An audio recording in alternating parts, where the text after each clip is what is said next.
Mga boss, ngayong araw natanggap na natin yung resolusyon na officially nagdedeklara sa atin bilang persona non grata o unwelcome sa bayan ng Lipa sa Batangas. Sa kopya ng resolution number 501 ng Sangguniang Panglungsod ng Lipa City, Batangas, nakasulat dyan, unanimously approved. Ibig sabihin yung buong Sangguniang Panglungsod ang nagdeklara sa atin bilang unwelcome sa Lipa City.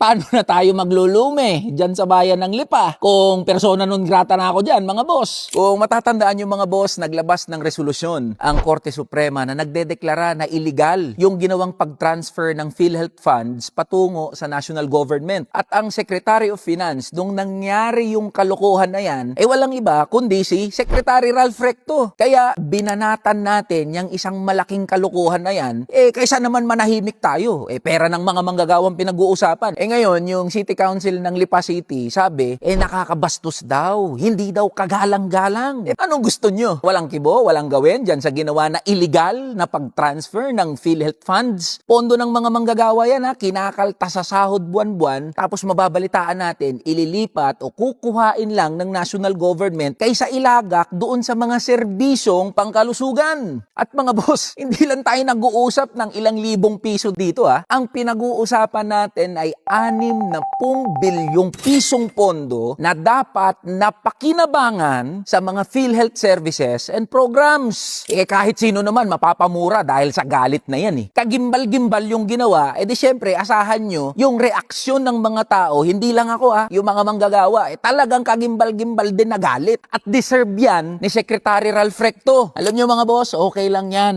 Kinikilala natin yung karapatan, kalayaan at kapangyarihan ng City Council ng Lipa na magpasa ng mga resolusyon gaya ng pagdedeklara sa atin bilang persona non grata. Hindi naman yan mapipigilan yung paglaban natin at pagsusulong natin ng karapatan ng mga manggagawa at sa kung ano yung tingin natin na tama at makikinabang yung mga kamanggagawa natin. Gaya ng paglaban para mabuwag na yung walang kwentang provincial rate na ang makikinabang din naman yung mamamayan at mga manggagawa ng Lipa City dyan sa Batangas. At sa mga miyembro ng City Council ng Lipa, kung sa tingin nyo, dapat naman talagang ipagtanggol at pangalagaan yung prestige ng notable son of Lipa, nasa sa inyo na yan. Pero kung inaasahan nyo na magsusori ako, pasensyahan. At sa mga bossing natin, sa mga ordinaryong mamamayan ng Lipa, asahan nyo mga boss, hindi tayo mapipigilan ng persona non grata para magtuloy-tuloy sa ating pakikipaglaban para mabuwag na yung walang kwentang provincial rate. At iabante, isulong ang karapatan at kapakanan ng bawat manggagawang Batanggenyo at lahat ng mga manggagawa sa buong Pilipinas. Kaya mga boss, laban lang tayo.